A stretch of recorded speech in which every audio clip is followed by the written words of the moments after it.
Oi mate, you looking at my beaver? Well, you should be. Let's talk about it. Hi folks, Matt Easton here, Schola Gladiatoria. So you will notice that I am wearing a sallet. I've got several sallet helmets, and I'm wearing a piece of armour here called a BEVOR.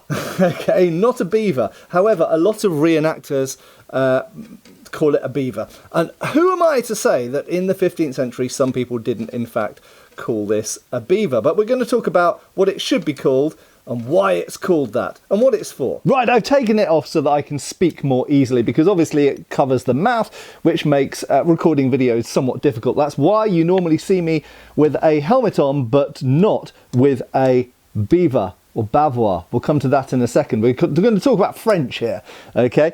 Now, a lot of reenactors, as I said, call this a beaver.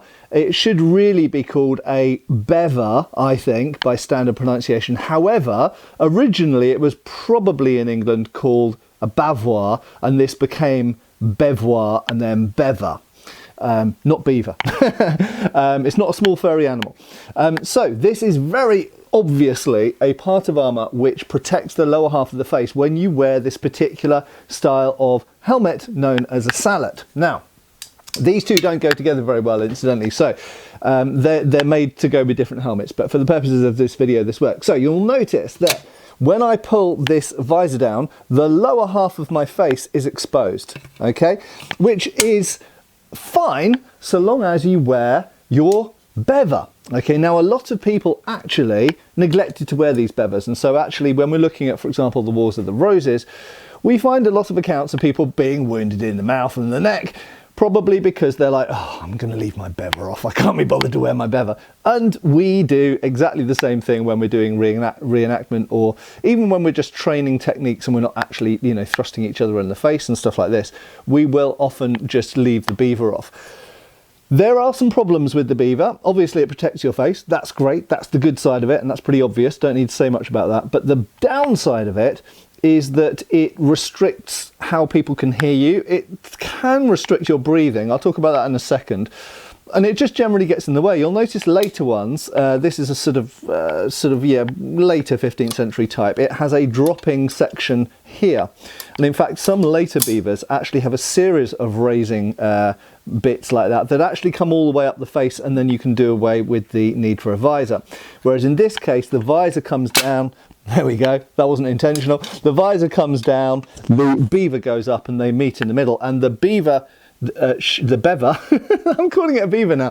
The BEVOR should go inside the lip of the sallet, so there should be an overlap. Now, as I mentioned, this sallet doesn't fit this BEVOR, so I can't demonstrate this, but you will have seen it with my previous sallet. I actually wear this with an open face helmet, so it doesn't really work for this video. You might be wondering why I'm showing this sallet.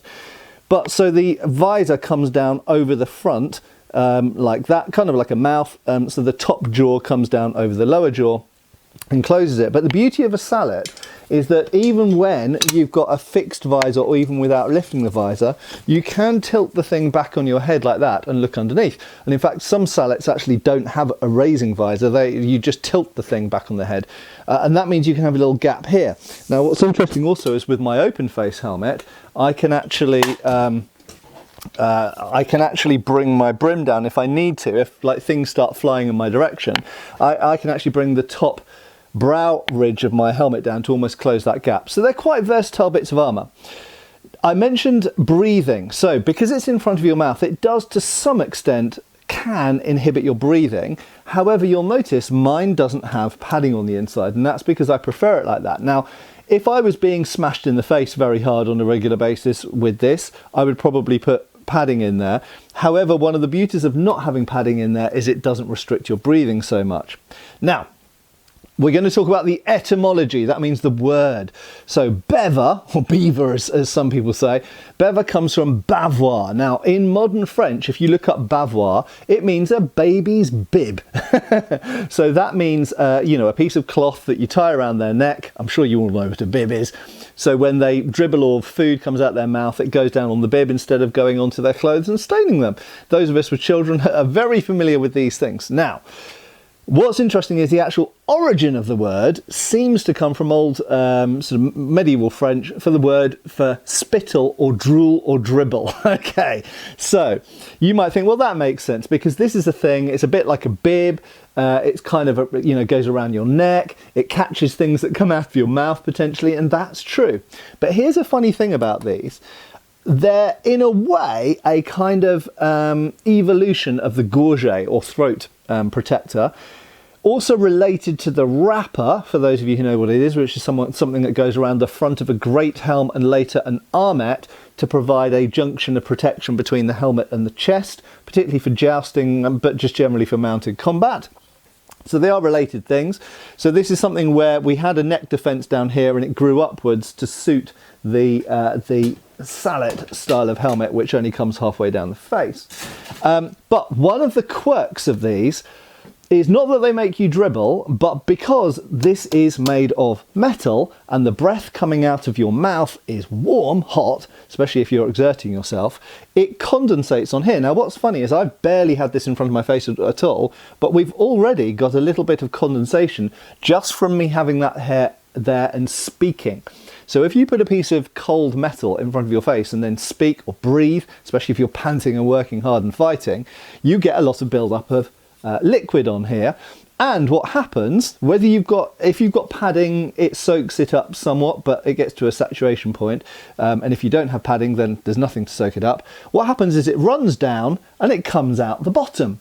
So what happens when you wear these, when you exert yourself, is very often you end up with liquid coming out the bottom of your BEVOR.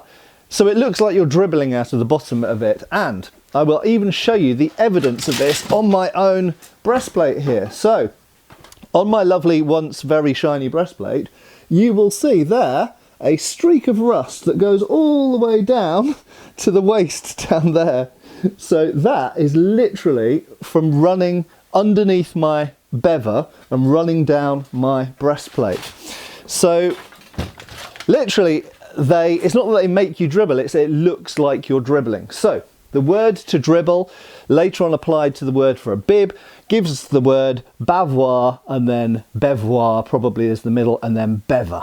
Okay, so in English we call this a BEVOR.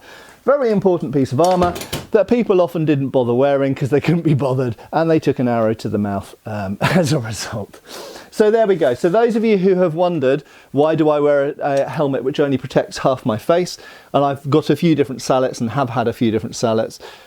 It's just because it's supposed to be, it's designed to be put together with the BEVOR.